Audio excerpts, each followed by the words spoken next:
Grabe naman si Rondina, full of energy, hataw na hataw, napakalakas ng palo. Hindi ito masalo-salo ng kupunan ng Cherry Tigo.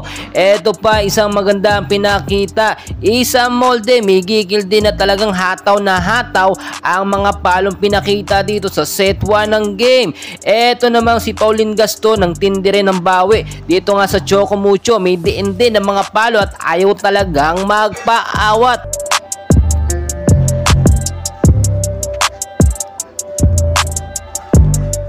Pero itong matindi, madayag ang tindi pero simplihan ng palo, pasok na pasok, hindi talaga masalo. Ang daming error ng Cherry Tigo crossover. Cherry Nunag, ang tindi rin ng depensang ginawa, binalik lang ang bola dito sa Cherry Tigo. Pero ito yung isang inaabangan natin ng muling pagbabalik ni Chang Abi. So ito yung mga palo ni Chang Abi na may gigil talaga, na nahirapan ng Choco Mucho Flying Titans. May konting angas pa yan, sumigaw pa nga ng napakalakas. Pero ito yung hindi talaga napagandaan ng Cherry Tigo, yung depensa ng Choco Mucho Flying Titans na talagang nagpanalo dito sa set 1 at sa set 2 ng game. So eto na nga mga idol, game day na ng Choco Mucho Flying Titans kontra dito sa kupunan ng Cherry Tigo crossover. So first 6 lineup ng Choco Mucho, pasok ang ating mga pambato. Madayag, Isa Molde, Mars Alba, Kat Tolentino, Sisi Rondina at Cherry Nunag. Well, set 1 pa lang mga kaibigan, napakainit na.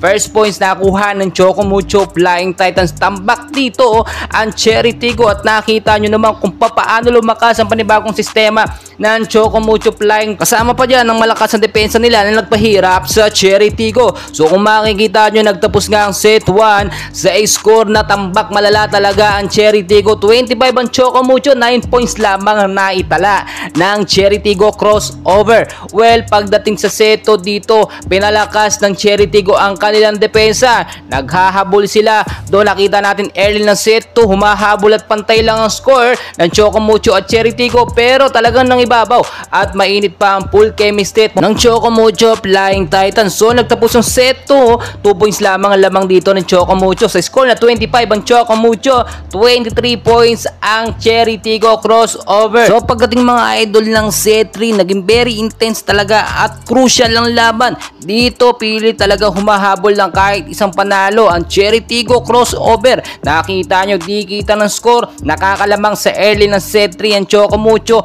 pero nakita natin unti-unti nakakabawi ang Cherry Tigo crossover bago matapos ang set 3 na 7-0 run nila ang Choco Mucho Flying Titans. So nanalo naman ang Cherry Tigo sa set 3 sa score nga po na 25 ang Cherry Tigo, 20 naman ang Choco Mucho Flying Titans. So pagdating ng set 4, hindi na talaga pinagbigyan ng Choco Mucho ang Cherry Tigo. Pinalakas ng Choco Mucho ang kanilang depensa para masigurado nila na matatalo na nila sa set 4 ang Cherry Tigo crossover.